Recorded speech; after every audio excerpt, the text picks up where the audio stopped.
All right, joining us right now to talk about this and much more is Congressman Erik Paulsen. He is the chairman of the Joint Economic Committee and serves on the Ways and Means Committee as well. And Congressman, thank you for being here today. Great to be with all of you. Why don't we start talking about trade?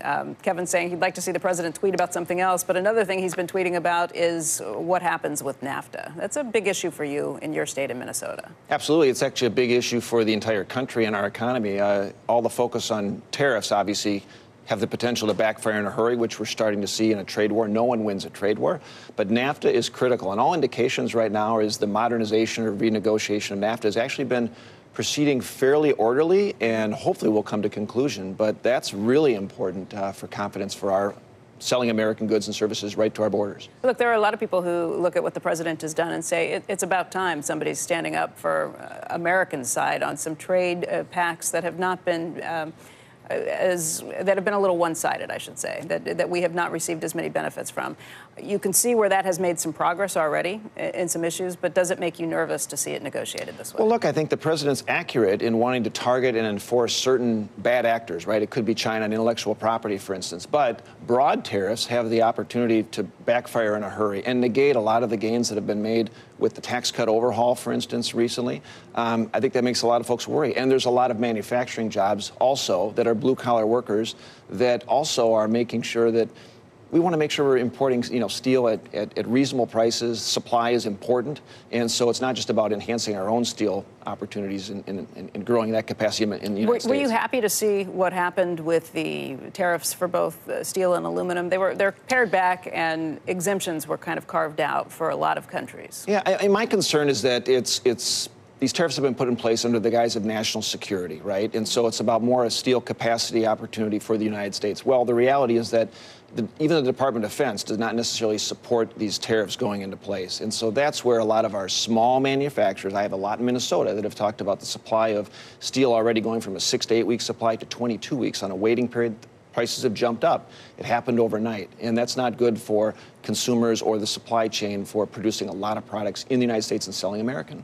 What's the general mood you hear from your constituents, both individual consumers and businesses? General mood about the state of the economy is really good. The fundamentals are good. The tax cuts are having their effect, whether it's special bonuses or pay raises. There's just a psychological good impact that people feel good about it. There's still a nervousness about health care and how a pocketbook issue, expensive that is for families, individuals, small businesses. But the good news is on the regulatory side, on the tax reform side, the economy is moving in the right direction, and people feel good about that. You're better off now than you were 15 months ago.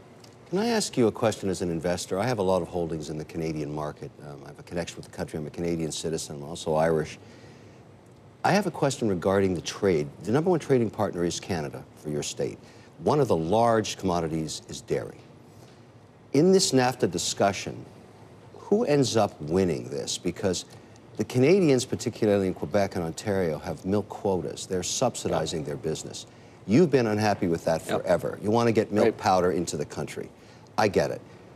In 6 months, what's this going to look like? I got a feeling it's not going to be so great for the Canadians. Well, I think the administration has done a great job of targeting dairy and really going after that, that market. And it's reflected in the stock prices of my holdings in dairy. Well, so what's your anticipation of how this will get resolved? My anticipation is that in the end, we'll have a renegotiated NAFTA that is strong and solid. Look, digital trade didn't exist 20 years ago when NAFTA was first put together. All indications are we will have a new digital chapter. And it's not tech companies that rely on digital trade. It's e-commerce. It's the facilitation and movement of goods and services. This is not a one-time thing. This is the United States leveraging, selling dairy, selling food, and facilitating that movement of goods and services. My take is that Mexico and Canada are going to come out of this slightly worse off by the time it's over. That's the feeling the market's giving me in terms of equity valuations. Well, and so the president's been right to target where changes have happened in the market or over the last couple of decades where we need to make corrections and need to have a fairer deal. And fair trade is important.